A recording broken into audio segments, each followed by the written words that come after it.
It truly is a storyline that doesn't seem to be dying anytime soon. Jon Jones' long-standing flirtation with the move to the heavyweight division hasn't yet produced the fruits that we would have hoped for. Of course, the relationship between Jon and the UFC brass is really at an all-time low in terms of the actual dynamic that is established. I know that Jones has had his issues with keeping Dana and co happy in the past, but as a result of his drawing power and status within the sport, he has been able to win back the support of the company each and every time he falls from grace. However, this time it actually is quite difficult to know exactly how this is going to play out. Jon, of course, wants that A-lister money, the type of money that would make the risk of moving up in weight worthwhile to him, the type of money that he feels as though he has deserved his entire career. Because love him or hate him, when you actually take a look at Jon's earnings over the course of the decade plus he has spent in the UFC, it is pretty clear that the promotion have been getting a bargain to some extent. Now, I understand that his paychecks say more about his drawing power and the pay structures within the UFC than anything else, but after such a long and historic run in the sport, a run that has seen him watch star after star rise and eventually fall, I can understand why Jones is frustrated. And judging by his erratic tweeting of late, it really does seem as though Jon isn't in the best of places. Now, of course, it's all well and good making assumptions based around those minor snapshots we receive, but with us now nearly a year and a half removed from his last Octagon outing, to say that Jones's stock is at an all-time low, though certainly debatable, is something that holds at least some merit. After going right down to the wire with Dominic Reyes,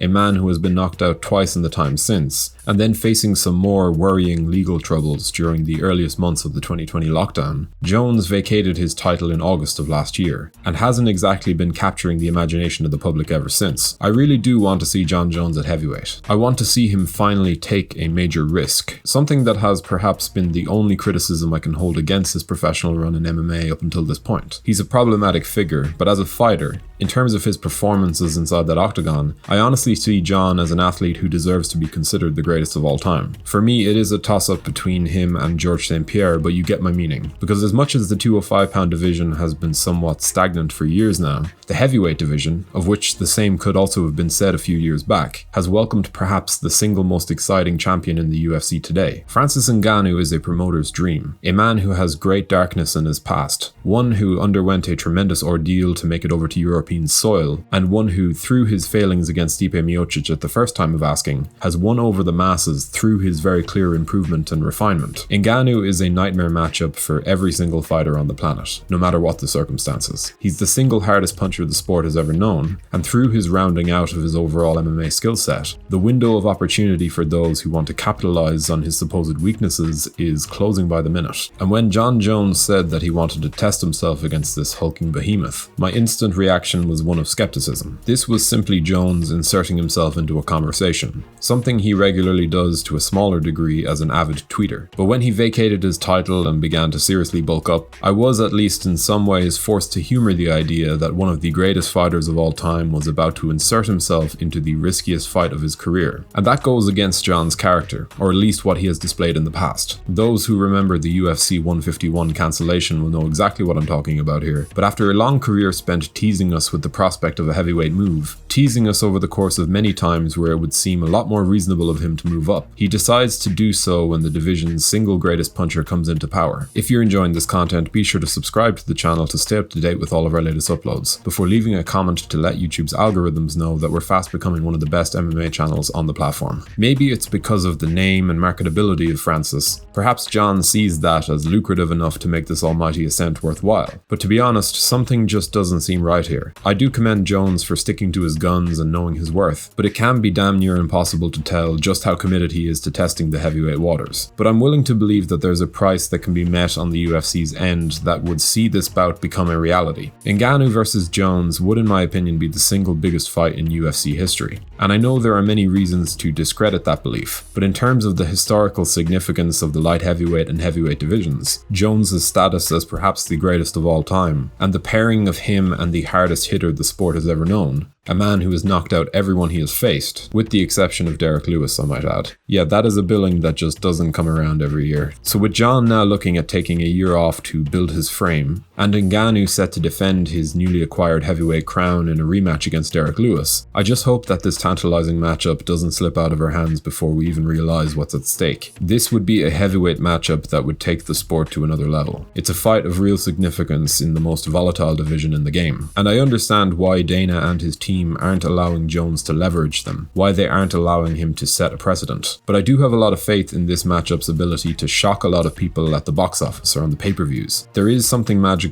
about a fighter of Jones's esteem attempting to take his legacy to another level entirely. And on the flip side, Francis Ngannou is a budding superstar in his own right. The type of insanely magnetic and unmissable knockout artist that the UFC have been craving for years now. To put it simply, I really need to see Ngannou versus Jones, and I've fully accepted that. So let's just keep our fingers crossed and see how this all plays out, because although it might not seem important right now, I promise that those of you who disagree with my assessment of this hypothetical fight would slowly come around. But what do you make of Jon Jones' decision to sit out for a year? And how do you see the rematch pairing of Ngannou versus Derek Lewis playing out? Do let us know in the comments section below. We always love to hear from you guys. If you enjoyed this video, be sure to leave a like and a comment before subscribing to the channel so you can stay up to date with all of our latest uploads. Thank you for watching.